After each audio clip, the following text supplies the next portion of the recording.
రోజా గారికి నోటీసులు ఇవ్వడం, ఇప్పుడు ఆవిడ ఎక్కడున్నారు అన్నది ఒక చర్చ సాగుతుంది. మొన్న విజయవాడలో అయితే ఆవిడ కనిపించారు, చెన్నైలో ఉన్నారని కొంతమంది అంటారు, హైదరాబాద్లో ఉన్నారని కొంతమంది అంటారు. ఇది ఇబ్బందికర పరిస్థితిగా మారినట్టేనండి. 124, 114 కోట్ల దానికి 105 కోట్ల రూపాయలు అందులో స్కామ్ జరిగిందని ఆధారాలు చూపించామంటారు. అసలు బడ్జెట్టే 114, 124 అని ఒకటి అంటారు, అందులో 105 కోట్లని. అదే 150 కోట్లు స్కాము, 100 కోట్లు మినిమం.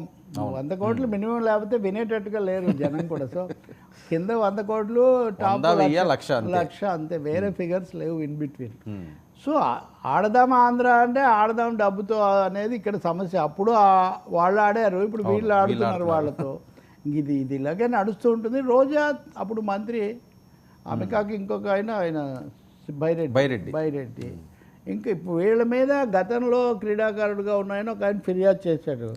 ఆ ఫిర్యాదు చేస్తే దాని మీద మీరు చర్య తీసుకోండి ఆ మంత్రి రాంప్రసాద్ రెడ్డి అనుమతి ఇచ్చారు. కాబట్టి దాని మీద వాళ్ళు స్టెప్స్ వేస్తున్నారు.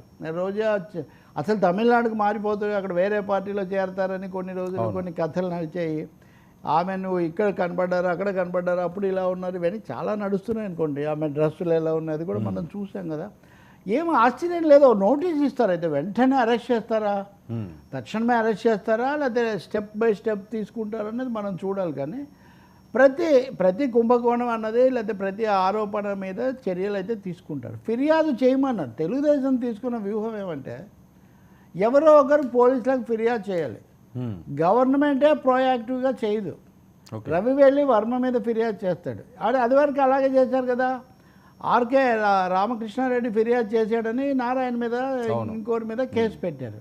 కాబట్టి you get complaint, full fledged complaint from somebody and then act upon it. దాని మీద మీరు చర్య తీసుకోండి అనే వైఖరి తీసుకున్నారు. ఇప్పుడు క్రీడాకారులతో చేయించారు ఫిర్యాదు. అవును.